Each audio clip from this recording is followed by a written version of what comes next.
Bonjour. Entre 1896 et 1910, nous avons vu que les créatures fantastiques ont été nombreuses au cinéma, mais toujours sur des temps courts, entre 1 et 10 minutes. En 1910, le cinéma prend de l'ampleur et on a des films qui vont jusqu'à 16 minutes. Et c'est dès 1911 qu'une compagnie va tenter de se démarquer de ses concurrentes en produisant le premier long métrage fantastique. Luca Comerio a commencé une activité dans la photographie en 1894, et 4 ans plus tard il élargit son champ d'action en commençant à réaliser des courts-métrages.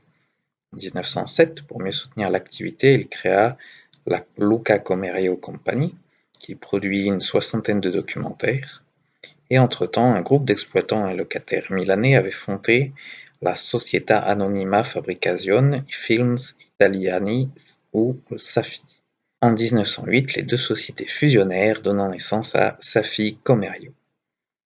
Et c'est en 1909 que la Safi Comerio élargit son activité de production, ajoutant des films thématiques aux documentaires. À cette fin, ils ont embauché Giuseppe de Liguro avait commencé comme acteur au théâtre à Florence, puis il a dirigé ses propres compagnies avec un répertoire classique, et en 1908, il abandonne donc le théâtre pour se consacrer au cinéma. Safi Comerio devient la Milano Films en 1909 et s'est renforcé vers la tendance historique, tendance déjà répandue dans les autres sociétés de production, à Turin chez Ambrosio et à Rome avec la Stines, grâce au travail de Mario Sazerini. En 1911, la Milano Films confirme son importance croissante, pas tant pour le nombre de titres distribués, mais pour un ambitieux projet de long métrage. Giuseppe de Liguro va en effet choisir d'adapter le chef-d'œuvre de la littérature italienne, L'Enfer, le poème de Dante Alighieri, composé entre 1303 et 1321, est divisé en 3 parties: l'Enfer, qui sera la partie adaptée, le Purgatoire et le Paradis. Le film d'1h02 est très fidèle au poème de base, puisqu'on retrouve Dante, le poète, qui fait face à une panthère, à une louve et à un lion, qui rencontre Virgile, son idole, et Béatrice, la femme idéale à ses yeux, qui vont l'encourager à traverser l'enfer, en toute sécurité. Aux portes de l'enfer, on trouve les neutres, et Charon le passeur fait traverser le fleuve Achéron à Virgile et Dante. Le premier cercle est limbe où se trouvent les non-baptisés, dont la punition est d'attendre la salvation. On trouve la porte de l'enfer, avec une devise dont vous avez sans doute déjà entendu une version: « Toi qui entres ici, abandonne tout espoir ». Après les limbes, Minos juge les âmes des damnés. Dante et Virgile se retrouvent dans le deuxième cercle, où sont punis les luxurieux, pris dans une tornade. Dans le troisième cercle, les gourmands, sous la pluie, et les attaques de Cerbère. Hein, hein. Dans le quatrième cercle se trouvent ensuite les avares et les prodigues. Dante et Virgile rejoignent ensuite le cinquième cercle, devant le Styx, dans les eaux boueuses duquel sont punis les coléreux et les indifférents. Les deux poètes sont ensuite transportés sur la rive opposée par la barque de Phlégias, vers la cité de Dithée, mais ils sont bloqués par des démons et par des Érénies. Ils n'entreront que grâce à l'intervention de l'archange Michel.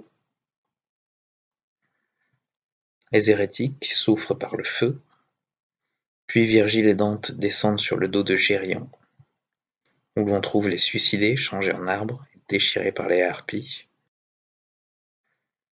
Puis viennent les blasphémateurs, transformés en esclaves des démons, la rivière des dissolus et des flatteurs, du plus bel effet cette rivière. Et dans pas du tout le même décor, on trouve les simoniaques, ceux qui ont fait le commerce de spiritualité, qui sont punis par un sol brûlant, avec les prévaricateurs, ceux qui ont abusé de leur autorité. Et après une confrontation avec des démons et le passage d'un lac bouillant, Dante et Virgile arrivent devant les hypocrites, dans leurs capes d'or et de plomb. Les voleurs sont mordus par des serpents, alors que les concussionnaires et autres fraudeurs sont changés en reptiles. Les rusés sont également punis par le feu, alors que les mauvais conseillers sont déchiquetés. Les charlatans et les faussaires sont soumis à la maladie. Enfin, dans le dernier cercle, gardé par des géants, sont punis les traîtres. Enfermés dans un lac gelé et dévorés par Lucifer en personne. Comme vous voyez, ce film repose sur de magnifiques effets spéciaux. De grandes masses de figurants et décors grandioses ont été employés, avec quelques scènes tournées en extérieur. Du point de vue de la technique cinématographique, on remarque toute une série d'articulations de cadrage. Cependant, on ne peut pas encore parler de montage utilisé de matière narrative. Le plan est choisi en fonction des effets spéciaux et du spectacle visuel. Alors, il faut savoir que l'Enfer a subi la concurrence du tout premier Mockbuster, puisqu'un autre film avec le même nom, produit par la société Helios Film, est sorti quelques mois plus tôt, qui a profité de la publicité du long métrage, beaucoup moins colossal, avec des tableaux plus courts et encore plus de nudité. Le film a connu un large succès à l'étranger et est l'un des chefs-d'œuvre du genre costumé, pour lesquels les producteurs italiens se sont distingués dans les années 1910. Fort de son succès, Milano Film se tourna vers un autre chef-d'œuvre, l'Odyssée, en tirant un moyen-métrage de 40 minutes, qui fut primé dans la compétition cinématographique liée à l'exposition de Turin. Le film est à nouveau très fidèle à l'œuvre d'origine, puisqu'on a une première partie où les prétendants se disputent la belle Pénélope. Pourtant, Ulysse et ses hommes arrivent sur l'île du Cyclope Polyphème, qui est, je ne vais pas vous mentir, le plus bel effet du film, avec les hommes qui tiennent véritablement un gros pieu enflammé et crèvent l'œil du Cyclope. Et la scène où il se cache sous les moutons est rigolote. On a ensuite de jolies sirènes, qui sont déjà à moitié poissons et non pas à moitié oiseaux. Puis l'île de Calypso, où Ulysse se construit un radeau, arrive chez Nausicaa, puis rentre à Ithaque. On a Athéna qui vient le voir, ce qui nous laisse admirer la beauté des costumes, et on a même une bonne scène de bagarre à la fin où Ulysse tue véritablement chacun des prétendants de Pénélope à coups de flèche. Un moyen-métrage qui vaut lui aussi le détour, mais beaucoup moins spectaculaire que l'Enfer. Enfin, des acteurs des 3 films dont je vous ai parlé aujourd'hui, seuls 2 ont eu une petite carrière.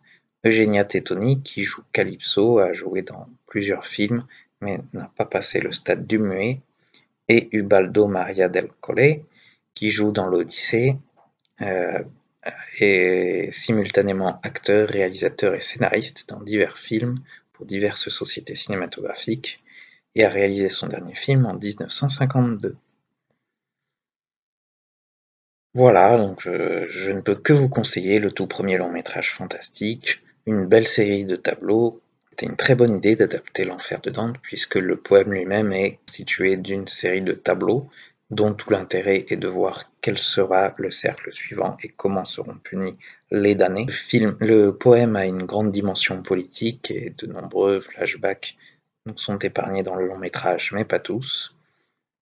Et une fois que vous avez vu le film, le poème garde son intérêt puisque il y a par exemple les différentes façons dont les damnés se lèveront pendant l'apocalypse, qui n'est pas du tout évoqué dans le long métrage.